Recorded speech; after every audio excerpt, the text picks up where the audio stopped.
بہت بڑا universal truth ہے کہ اللہ تعالیٰ نے دنیا میں جن کاموں سے روکا ہوا ہے وہی کام جنت میں انعام کے طور پہ آپ کو ملنے والے ہیں. ٹھیک ہے, جن جن چیزوں سے روک دیا ہوا ہے, تو سر وہ روکا اسی لیے ہے کہ تھوڑی دیر صبر کر لو, تمہاری انسٹنکٹ میں ان ساری چیزوں کی محبت میں نے ڈال دی ہے, لیکن اس کو پورا کرنے کا موقع یہ دنیا نہیں ہے, وہ آخرت ہے. دنیا میں میری مان کے نا اپنی انسٹنکٹ کے خلاف چلو, تھوڑی دیر کے لیے صبر کر لو, روزہ کھل جائے گا. یہ دنیا میں بھی ہم نے ایک بڑا روزہ بھی رکھا ہوا ہے جس میں ہم نے حرام سے بچنا ہے, اور اس کی افطاری جنت میں ہوگی. روزے کے دوران آپ کھا پی سکتے ہیں, تو روزے کے بعد کھاتے پیتے کیوں ہیں؟ اس لیے کھاتے پیتے ہیں کہ بس اب وہ اللہ نے جو آزمائش تھی وہ ختم کر دی.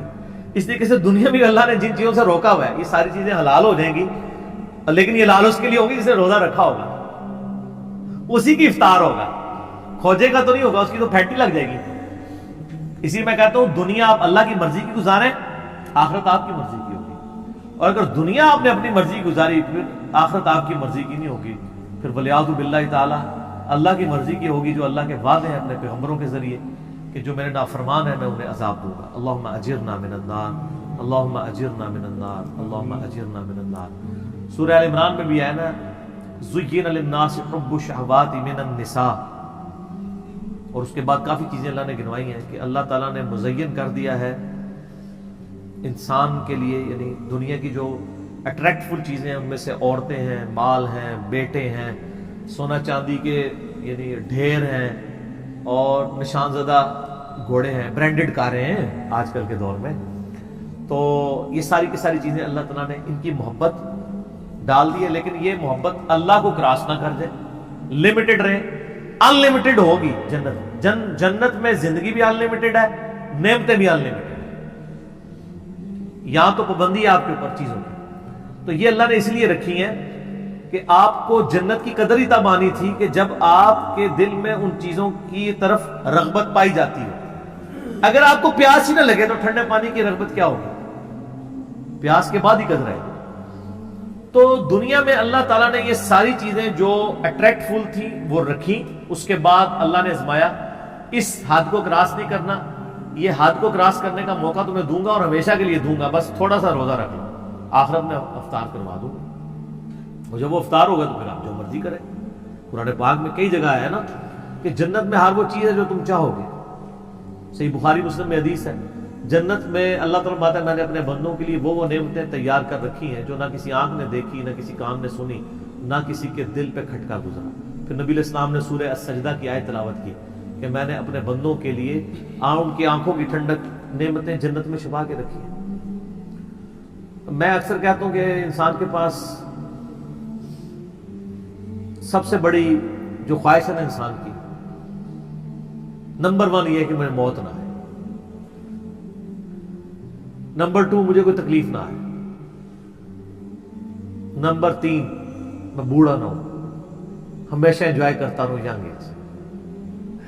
یہی ہے نا 3 خواہشات. اگر یہ 3 چیزیں دنیا میں آپ کو مل جائیں تو سر خدا کو پھر کس نے رسپانس کرنا ہے؟ آپ سے میں بھی پوچھ لیتا ہوں, اگر آپ کو کوئی مصیبت پریشانی نہ آئے, آپ بوڑھے نہ ہو اور آپ کو موت بھی نہ آئے, تو خدا کی ضرورت ہی نہیں. اور خدا میں یہی کوالٹیز ہیں کہ اس کو موت نہیں آتی ہے, اس پہ کبھی زوال نہیں آتا, اس لیے خدا کسی کا محتاج نہیں ہے. ہماری ضرورت خدا ہے لیکن ہم خدا کی ضرورت نہیں ہے. اللہ کہتا ہے میں غنی ہوں. اور جنت میں آپ کو یہ تینوں خواہشات اللہ نے جنت میں جاتے ہی جو آپ کو پہلے سمجھ لینا 3 جو تمغے ملنے ہیں نا وہ یہی ہیں. صحیح مسلم میں حدیث ہے, اعلان ہوگا جنتی ہو تمہیں مبارک ہو. جنت میں انٹر ہوتے ہی آج کے بعد کبھی مرو گے نہیں, ہمیشہ زندہ رہو گے. اور بخاری مسلم میں حدیث ہے کہ موت کو مینڈے کی شکل میں میدان محشر میں لا کے قتل کر دیا جائے گا. جنتی خوش ہوں گے کہ اب موت آنی نہیں ہے, اور دوست کی کہیں گے وہ کاش ہمیں موت آ جاتی. دوسری خوشخبری ملے گی, صحیح مسلم میں حدیث میں الفاظ ہیں, آج کے بعد کبھی بوڑھے نہیں ہو گے, ہمیشہ جوان رہو گے. تیسری خوشخبری ملے گی, آج کے بعد کبھی تم بیمار نہیں پڑو گے, ہمیشہ تندرست رہو گے. 30 سال عمر ہوگی ہر جنتی کی اور 30 ہی رہے گی. اور چوتھی خوشخبری اتنی بڑی ہے کہ آج کے بعد اللہ تم سے ناراض نہیں ہوگا, ہمیشہ ہی راضی رہے گا.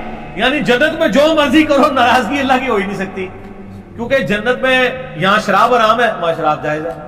آپ کون سی نافرمانی دنیا میں سوچ سکتے ہیں، وہ جنت میں آپ کو گارنٹی دیتا ہوں آپ کر سکتے ہیں. تو اللہ نے کہاں سے ناراض ہونا ہے؟ نماز ہی کوئی نہیں. آپ کہیں گے نا دنیا میں سب سے بڑی نافرمانی ہے کہ میں نماز چھوڑ دیں، جنت میں کوئی نماز نہیں ہے. کوئی کہتا ہے شراب سب سے بڑی ہے تو پئیں سب جتنی مرضی پئیں. کوئی کہتا ہے عورت کی طرف رغبت ہے تو سب جتنی مرضی عورتیں. ٹھیک ہو گیا، لیکن یہ روزہ ادھر رکھنا پڑے گا. اور یہ اللہ تعالیٰ نے ویسے آزمائش میں ڈالا ہے، اس میں کوئی شک نہیں ہے. صحیح مسلم میں حدیث ہے کہ نبی علیہ السلام فرماتے ہیں اللہ تعالیٰ نے جنت کو ناگوار چیزوں سے ڈھانپ رکھا ہے. جنت تک پہنچنے کے لیے بڑی ناگواری آپ کو ہوگی، اور دوزخ کو خوشنما چیزوں سے ڈھانپ رکھا ہے. یعنی دوزخ کے اوپر تو کڑگا لگا ہوا ہے، ہر بندے ادھر بڑھے گا، اور جنت والا بندہ سوچے گا 10 بار یار بڑا اوکھا ہے، ایک کون کر سکتا ہے. یہ حدیث مسلم شریف میں. اس کی ایکسپلینیشن ایک حدیث ہے ابو داؤد میں، سنن نسائی کے اندر، سنن ابن ماجہ میں، بڑی ڈیٹیل حدیث ہے. یہ ساری جیسے آپ کو مشکات کی تیسری جلد میں جنت والے چیپٹر مل جائے گی، وہ بڑی مزے کی حدیث ہے کہ اللہ تعالیٰ نے جب جنت کو پیدا فرمایا نا تو حضرت جبرائیل کو کہا ذرا جنت دیکھ کے آؤ. وہ آئے کہتے ہیں یا اللہ کیا بات ہے، مجھے تو نہیں لگتا کوئی بندہ سر دھڑ کی بازی نہ لگا دے جنت میں پہنچنے کے لیے. مجھے لگتا ہے یہ سارے لوگ ہی جنت میں پہنچ جائیں گے کیونکہ جگہ بڑی زبردست ہے. اللہ نے فرمایا اچھا. پھر اللہ نے جنت کو ناگوار چیزوں سے ڈھانپ دیا.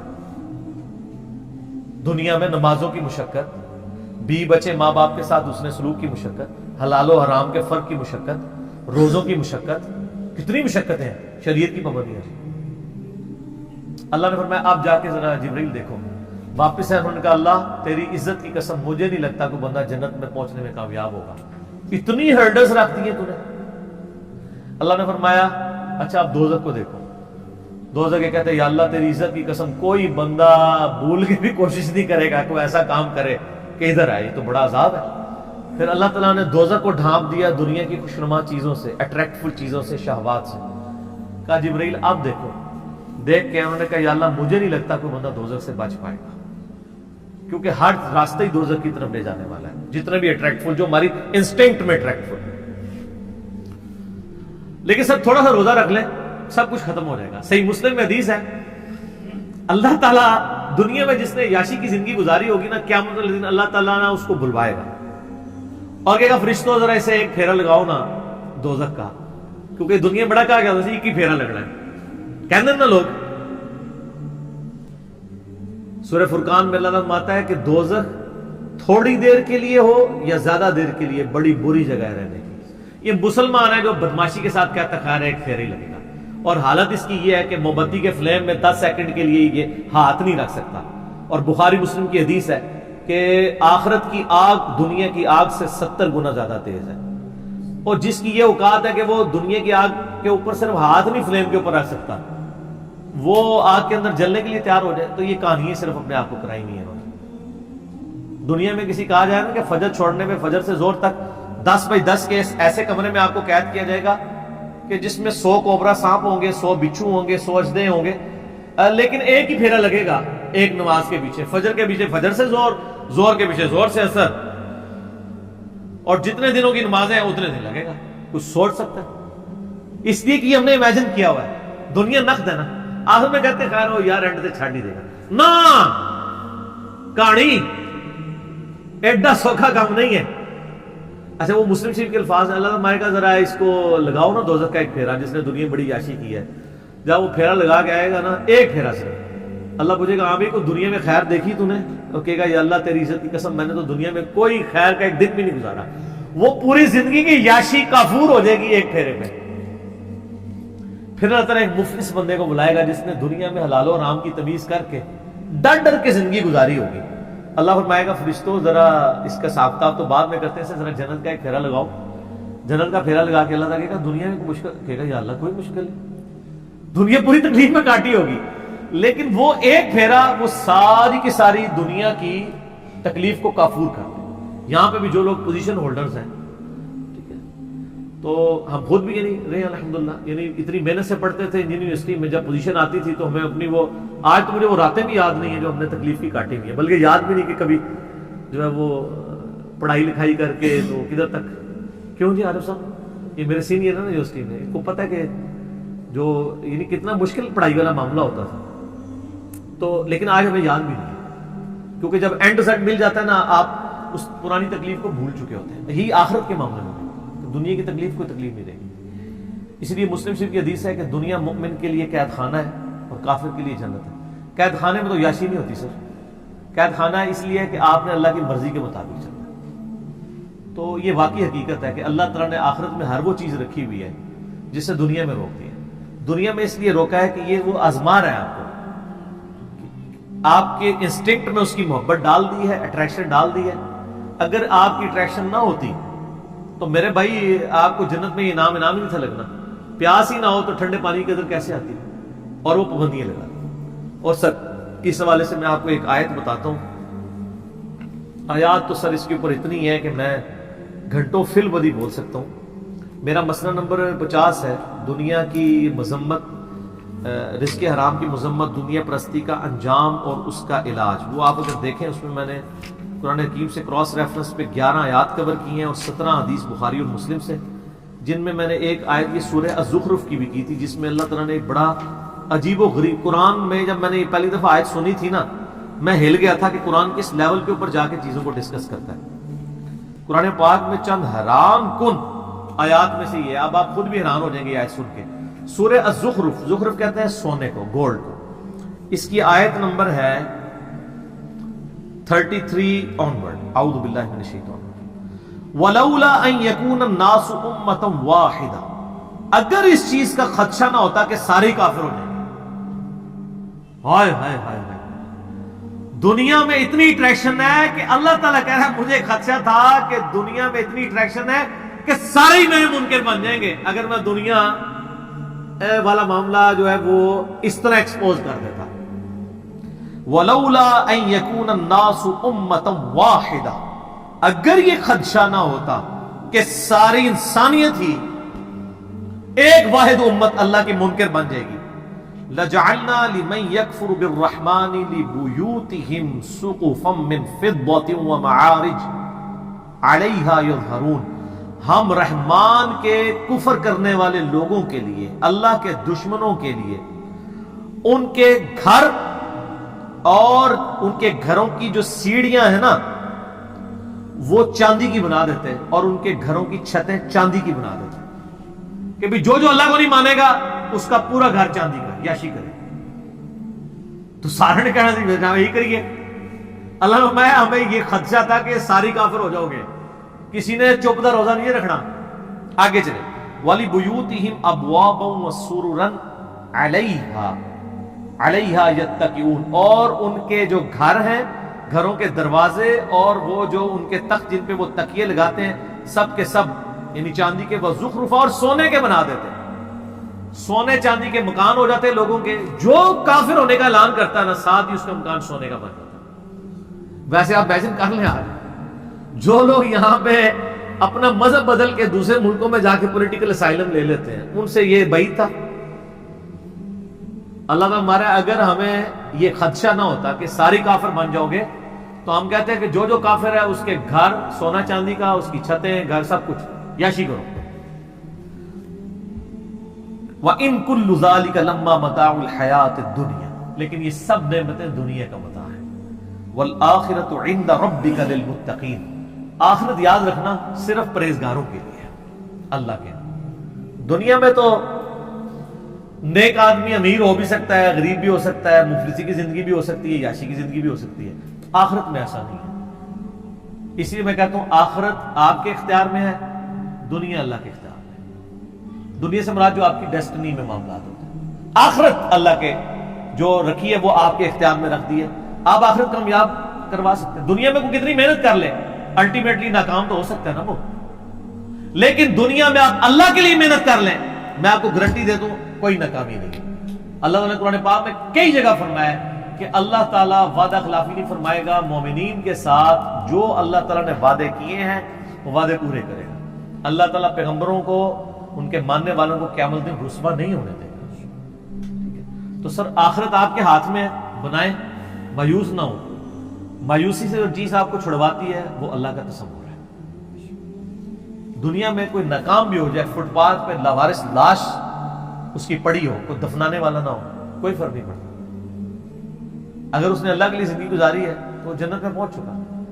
اور دنیا میں کسی کے لیے بہت مہنگا مقبرہ بنا دیا جائے، اس میں ایئر کنڈیشن بھی کوئی لگوا دے، اس کے لاش میں تعفن ہونے سے نہیں اس کو روک سکتا. لاش بھی کوئی تعفن ہونے سے روک بھی لے، اس پہ جو عذاب جو آپ کو نظر نہیں آ رہا وہ کوئی ٹال نہیں سکتا. ٹھیک ہو گیا؟ تو آخرت آپ اپنی مرضی کی کر سکتے ہیں اگر دنیا آپ اللہ کی مرضی کی گزاریں. لیکن اگر آپ نے دنیا اپنی مرضی کی گزاری سب پر وَلِعَاذُ بِاللَّهِ تعالیٰ اتنا سخت معاملہ ہونے والا ہے. میں اس پہ آپ کو ریکمینڈ کروں گا، میرا ایک لیکچر ہے مسئلہ نمبر 196، میری زندگی کا اہم ترین لیکچر میں سے. کاش میں دنیا میں واپس جا سکتا. ایک دفعہ وہ لیکچر دیکھ لیجئے گا. قرآن پاک کی کئی آیات میں نے اس میں کراس ریفرنس کے طور پہ کور کی. کاش میں دنیا میں واپس جا سکتا. یہ قرآن کی آیات ہے کہ دوست کی جب دوزخ میں پہنچے گا نا تو کہے گا کاش ایک موقع مجھے مل جائے کہ میں دنیا میں واپس جاتا ہوں. زندگی ایسا خطرناک جوا ہے، اس سے بڑا خطرناک جوا کوئی نہیں ہے. دنیا میں آپ کو جوا ہار بھی جائیں، یعنی میں اس دوسرے معنوں میں کہہ رہا ہوں جائز نہیں ہے، تو جیتنے کے پھر بھی چانسز ہیں. زندگی کی بازی جو ہار گیا نا وہ ادھر تو نہ سپلی ہے نہ آپ دوبارہ پیپر دے سکتے ہیں. جو جیت گیا وہ جیت گیا، جو ہار گیا وہ ہار گیا. اس لیے کہا گیا قرآن پاک میں یوم التغابن، جیت اور ہار کے فیصلے کا دن ہے قیامت کا دن. ٹھیک ہے؟ بہت سیریس معاملہ ہے، بہت زیادہ سیریس ہونے کی ضرورت ہے اور اس کو اپنے دماغ پہ سوار کرنے کی ضرورت ہے. میں آپ سے سوال کرتا ہوں کہ 1 ارب روپیہ کسی کے پاس ہو اور اسے کہا جائے کہ 1 روپیہ اس میں سے مجھے دے دو، باقی تم رکھ لو، وہ فائدے میں ہے یا وہ شخص جو کہ میں نے 1 روپے کی حفاظت کرنی ہے چاہے ارب روپیہ باقی مجھ سے جاتا رہے، وہ عقل مند ہے؟ تو سر دنیا کی زندگی تو 1 روپیہ بھی نہیں ہے اربوں سال کی زندگی کے مقابلے پہ. یہ 1 سال بھی نہیں بنتا، اور یہ تو قیامت کے مقابلے میں 3.5 منٹ کی زندگی ہے. قیامت کا دن 50,000 سال کا دن ہے، اور اگر ایوریج لائف آپ کی 60 سال بھی لگائی جائے، 60 سال کا کمپیریزن قیامت کے دن کے ساتھ 3-3.5 منٹ بنتا ہے. اور صحیح مسلم کی حدیث ہے کہ نبی علیہ السلام نے فرمایا کہ آخرت اور دنیا کی مثال اس طرح ہے کہ تم میں سے کوئی شخص سمندر میں انگلی ڈبوئے، اس کے ساتھ جو پانی لگے وہ دنیا کی زندگی ہے اور آخرت انفینٹ لائف. یہ میری باتیں ان لوگوں کو زیادہ سمجھ آ رہی ہوں گی جن کی داڑھیاں سفید ہو چکی ہوئی ہیں. تھوڑی بہت تو میری بھی ہو گئی ہے. جو 60 پلس ہے، بخاری مسلم میں حدیث ہے نا کہ اللہ تعالیٰ نے جس کو 60 سال عمر دے دی اس پہ اللہ نے حجت تمام کر دی. اس کا کوئی ایکسکیوز باقی نہیں رہے گا اللہ کے پاس. ویسے تو 40 والے کا بھی نہیں ہے، لیکن 60 والے کا کہ پتر تو گل بھی نہیں کرتی. تھوڑے سا سمجھنے کے لیے، بات پہنچانے کے لیے تو بات سمجھ سکتا تھا. تو لیکن یہاں ہم نے یہ دیکھا ہے جو کوئی بوڑھا ہوتا ہے تو ہی اس کی وہ خواہشات جوان ہوتی ہیں. بخاری مسلم دونوں میں حدیث ہے، نبی علیہ السلام فرمایا کہ ابن آدم کے پاس سونے کی 2 وادیاں ہونا، وہ کہے گا تیسری بھی آ جائے، اس کا پیٹ صرف قبر کی مٹی بھرے گی. کتنے سخت الفاظ ہیں. پھر نبی علیہ السلام کی ایک حدیث بخاری مسلم دونوں میں آپ نے تلاوت کی الہاکم التکاثر حتی زرتم المقابر. یہ آپ نے آیات تلاوت کی. پھر آپ نے فرمایا انسان کہتا ہے میرا مال میرا مال میرا مال. اوے تیرا مال تو وہ ہے جو تو نے کھا پی لیا یا پہن کر بوسیدہ کر لیا یا اللہ کی راہ میں خرچ کر کے آخرت کے لیے محفوظ کر لیا، باقی تو تیرے ورثاء کا مال ہے. تو آپ کا مال کون سا ہے؟ نمبر 1 جو آپ نے کھا پی لیا اور جو پہن لیا، اور تیسرا وہ جو اللہ کی راہ میں خرچ کیا، وہ آخرت میں اللہ نے 700 گنا کر کے اس سے بھی زیادہ لوٹانا ہے. اور ایک اور حدیث ہے، نبی علیہ السلام فرمایا انسان کے 3 دوست ہیں. جو 3 دوست ہیں، 2 دوست انسان کے قبر تک جاتے ہیں، ایک ہی قبر کے اندر جاتا ہے، وہ 2 واپس آ جاتے ہیں، اس کا مال اور اس کی اولاد واپس اعمال ساتھ جاتے ہیں. بخاری مسلم میں حدیث ہے اے اللہ محمد اور آل محمد کو بس اتنا ہی دینا کہ ان کی روح اور جسم کا رشتہ برقرار رہے. سر وہ جو آج حدیث بھی ہے سورہ تحریم میں، بخاری مسلم میں الفاظ ہیں حضرت عمر حضور کو ملنے کے لیے گئے، جسم پہ چٹائی کے نشانات تھے، رونا شروع کر دیا کہ کیسرو کس طرح دنیا کے مزے لوٹ رہے ہیں اور آپ اللہ کے پیغمبر ہو کے اس فقر کی زندگی میں. آپ فرمایا لگتا ہے عمر تیرے پہ حقیقت دنیا کی ابھی بھی نہیں کھلی. حضرت عمر پہ اس بات پہ ڈانٹ. یار یہ حضرت عمر کی خواہش کتنی معصومانہ سی خواہش تھی کہ یار میری نبی کے جسم کے اوپر والے حصے پہ کپڑا تو کم از کم ہوتا, بستر تو ایک نرم ہوتا, کپڑا بھی نہیں تھا تبھی جسم پہ چٹائی کے نشان دیکھے. اس معصومانہ خواہش پہ بھی ڈانٹ پڑ گئی کہ یار تجھے دنیا کی سمجھ نہیں ہے, یہ بھی کیا تو نہیں چاہتا کہ کیسر و کسرا دنیا کے مزے لوٹے اور ہم آخرت کی سعادت. یہ ٹریننگ نبی علیہ السلام نے صحابہ کرام کی تھی. لیکن یہ عجیب معاملہ ہے کہ جس دین میں اتنا زہد ہو, دنیا کو 3 طلاقیں دی ہوئی ہو, اس دین کے ماننے والے دنیا کے کتے بن چکے ہیں اور وہ مال کمانے کے لیے کچھ بھی کر دیں. بڑی حیران کن بات. جن کے پیغمبر کی اتنی زہد کی تعلیمات ہوں, انہوں نے اتنا کچھ سکھایا ہوا ہو. یہ تو ایک ایسا ٹاپک ہے نہ ختم ہونے والا ہے, اس پہ گھنٹوں بولا جا سکتا ہے. میں اسی پہ اکتفا کرتا ہوں کہ یقیناً اللہ تعالیٰ نے جو نعمتیں دنیا میں رکھی ہیں اور ان نعمتوں کو بڑا لمیٹڈ رکھا ہے اور کئی معاملات میں روک دیا ہے, وہ انعام کے طور پہ ملیں گی. تو یہ روزہ انشاءاللہ جنت میں جا کے افطار کریں گے انشاءاللہ, نبی صلی اللہ علیہ وآلہ وسلم کے ساتھ انشاءاللہ.